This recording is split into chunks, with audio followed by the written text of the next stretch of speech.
तो welcome friends, welcome to this new episode. और आज हम कंजर्वेशन ऑफ एनर्जी पढ़ेंगे, लेकिन यहाँ पर अब की हम कुछ अलग देखते हैं। क्या देखते हैं? जनरल ऑब्जर्वेशन नहीं देखते हैं,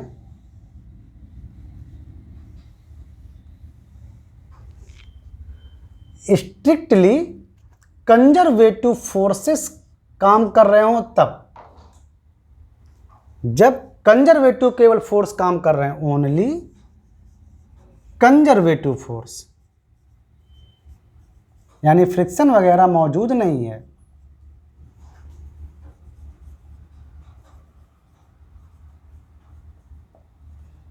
केवल कंजर्वेटिव फोर्स काम कर रहे हैं, ठीक है। तो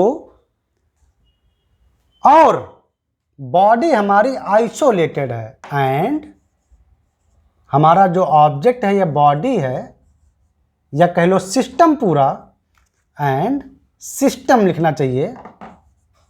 सिस्टम मतलब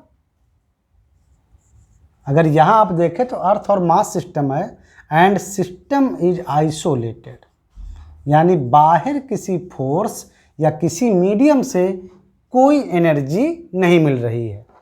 यानी यानी अगर कहीं बाहर से कोई एनर्जी नहीं है, यानी ये हो गया जीरो। समझ में आया? कोई बाहर से कोई एनर्जी नहीं है, तो टोटल एनर्जी एट पॉइंट 1 होगा केवल इतना।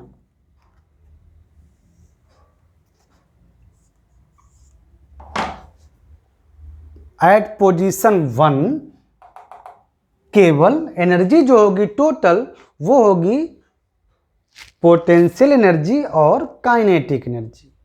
चलो आपको एक चीज और बता देते हैं कि पोटेंशियल एनर्जी और प्लस काइनेटिक एनर्जी, इन दोनों का अगर सम कर दिया जाए तो इसको बोलते हैं टोटल, इसको बोलते हैं मैकेनिकल एनर्जी। केवल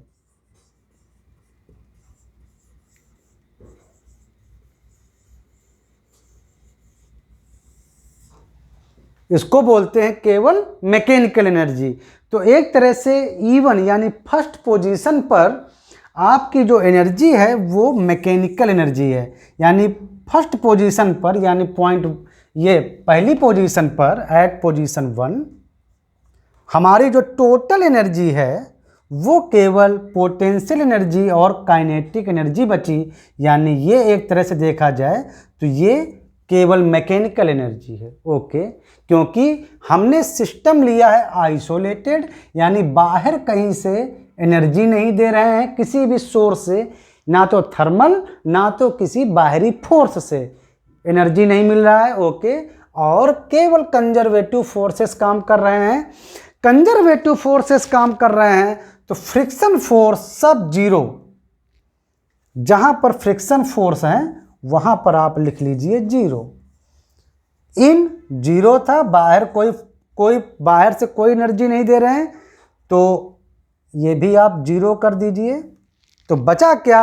eight position 2 total energy is the mechanical energy, और जब आप फ्रिक्शन फोर्स रास्ते में कहीं नहीं ले रहे हैं तो आपका बचा U1 प्लस के यानी kinetic energy at position 1 equal to U2 plus kinetic energy at position 2। यानी U1 पहली स्टेज पर या पहली पोजीशन पर उस पोटेंशियल एनर्जी और plus kinetic energy equal to होगा दूसरी पोजीशन पर potential energy plus kinetic energy.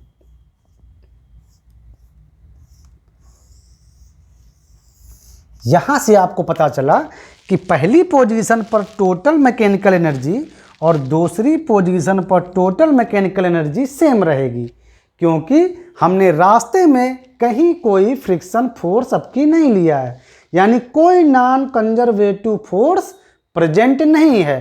तो पहली पोजीशन पर टोटल मैकेनिकल एनर्जी यानी sum of potential energy plus kinetic energy will be equal to दूसरी पोजीशन पर sum of potential energy plus kinetic energy. ये देखो, यानी यहाँ से आया, यहाँ इसी को थोड़ा और ध्यान से देखो तो लिख सकते हो U2 minus U1 equal to minus kinetic energy at point 2 minus kinetic energy at point 1,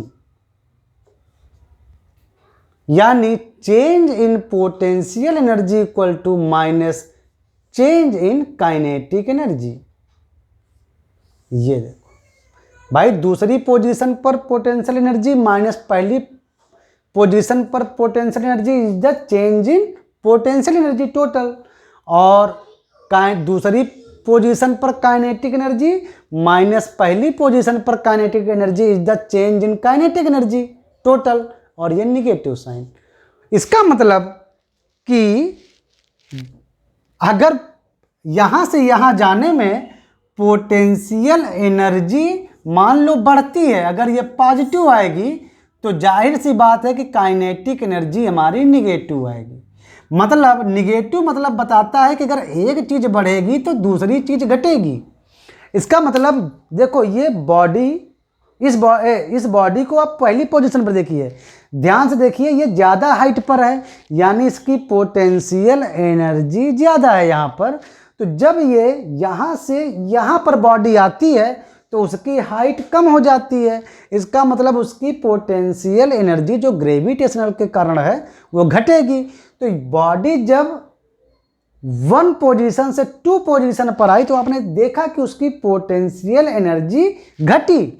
यानी अगर पोटेंशियल एनर्जी अगर निगेटिव आई तो जब आप यहाँ पर निगेटिव रखेंगे तो निगेटिव निगेटिव पॉजिटिव, तो उसका मतलब काइनेटिक एनर्जी बढ़ जाएगी, यानी V2 will be greater than V1।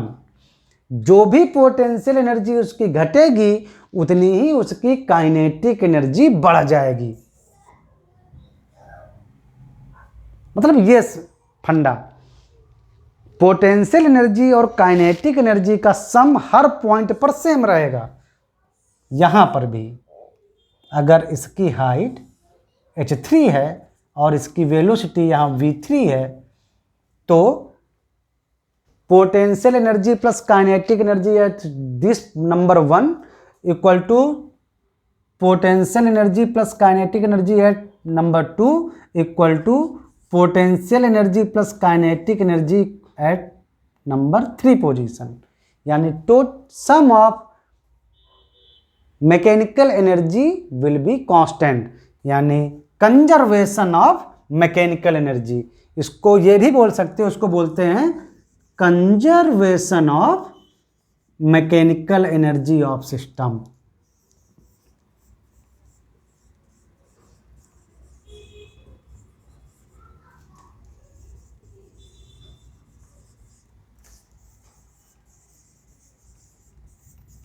ये तभी सत्य है जब केवल कंजर्वेटिव फोर्सेस काम कर रहे हो और कोई नॉन कंजर्वेटिव फोर्स प्रेजेंट ना हो, और साथ ही उस सिस्टम को बाहर से कोई एक्सटर्नल एनर्जी ना मिल रही हो, वो सिस्टम पूरी तरह से आइसोलेटेड हो।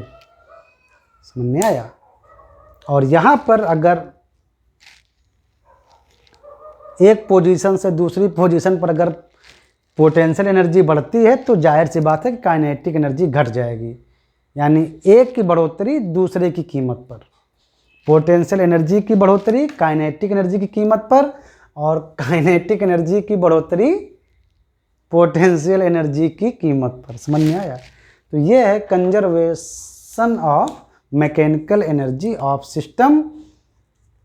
ठीक है, sum of potential plus kinetic energy will be constant through the path but only when the system is isolated. System को बाहर से कहीं एनर्जी न मिल रही हो और केवल कंजर्वेटिव फोर्स काम कर रहे हो पूरे सिस्टम पर, कोई नॉन कंजर्वेटिव फोर्स जैसे फ्रिक्शन फोर्स, ड्रैग फोर्स, ये सब जो एनर्जी को लॉस कर देते हैं, थर्मल एनर्जी में बदल देते हैं, वो कुछ काम न कर रहे हो। ठीक है, तो आई थिंक आपको ये बातें भी समझ में आ गई। अब मिलते हैं हम नेक्स्ट एपिसोड में।